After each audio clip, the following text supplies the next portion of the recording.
Natagpo ang walang buhay si Badet sa kanyang kwarto. Gutot balat na lamang siya. Parang natuyo yung katawan niya.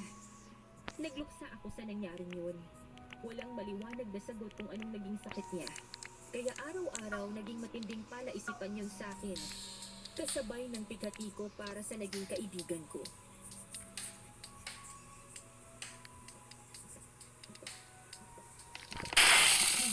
Badet, ang alaga ko.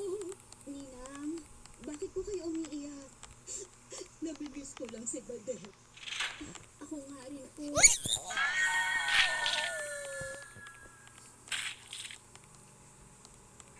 Ako na lang ang natirang katulong sa mansyon.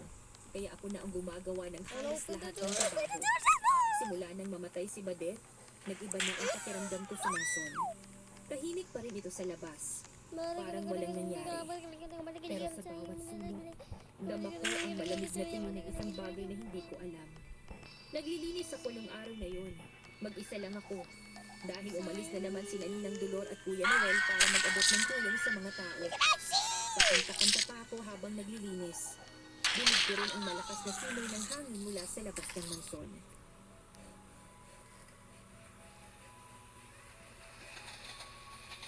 Ano to?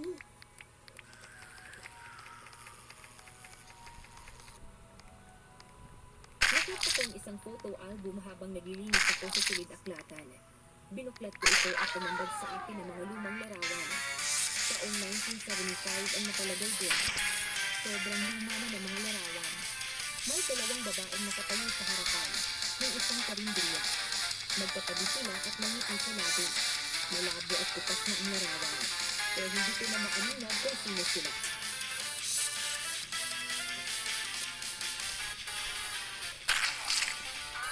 Sino kaya ito? Baka wala lang.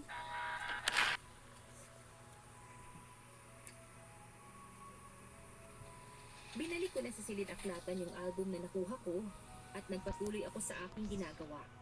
Nasa kwarto na ako, namamahinga. Rinig ko yung ihip ng hangin dahil sa sobrang katahimikan sa paligid.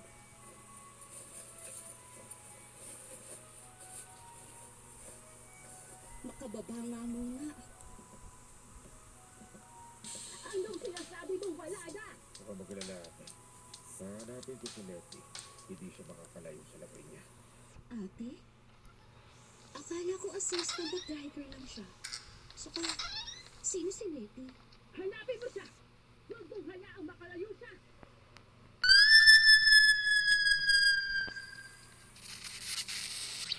Nanlamig ang bato ko sa mga sandaling yun, Miss Ligaya. Unang beses kong marinig na galit si Ninang Dolor nung gabing yun. Napaatras ako nang marinig ang unti-unting pagbukas ng pintuan. Nagpanggap akong kakarating ko pa lang sa lugar na yun. Sakto namang lumabas na si Kuya Noel.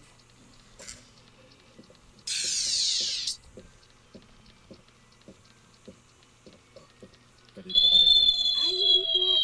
Karating ko lang po dito. Bakit? Mabuti naman kung gano'n.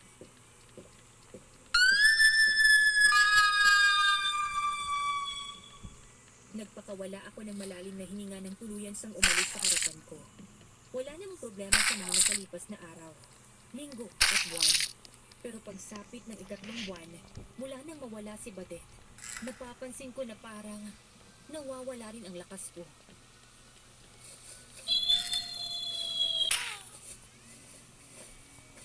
Ano bang meron?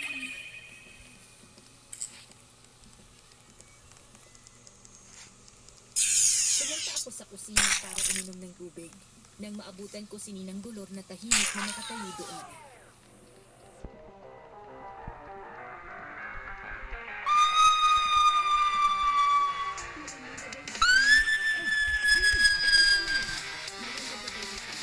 Ano sa dyan mo?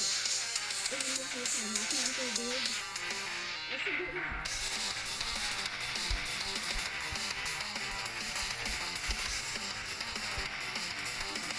Pero kakaibang pakiramdam ko noon.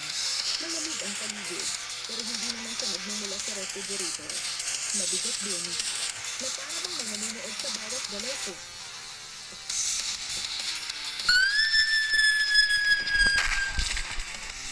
Ang ganda ba, ha? Salamat po.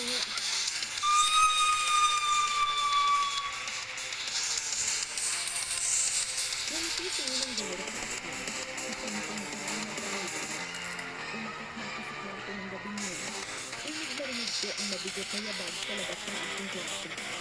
Nagising ako sa malakas na katok ng hindi.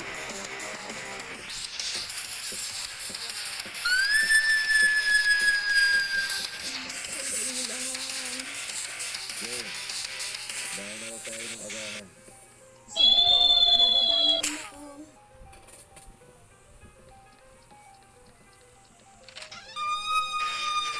Uminit na ako bago tuluyang lumabas sa aking kwarto. Naamoy ko kaagad ang mabangong niluluto ni Ninang Dolor pagdating ko sa kusina.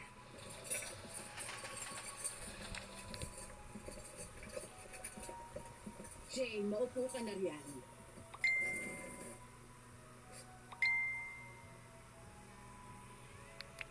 Humarap si Ninang Dolor sa akin. Hawak ang sandok. Nanlamig ang bato ko sa paraan ng kanyang tingin.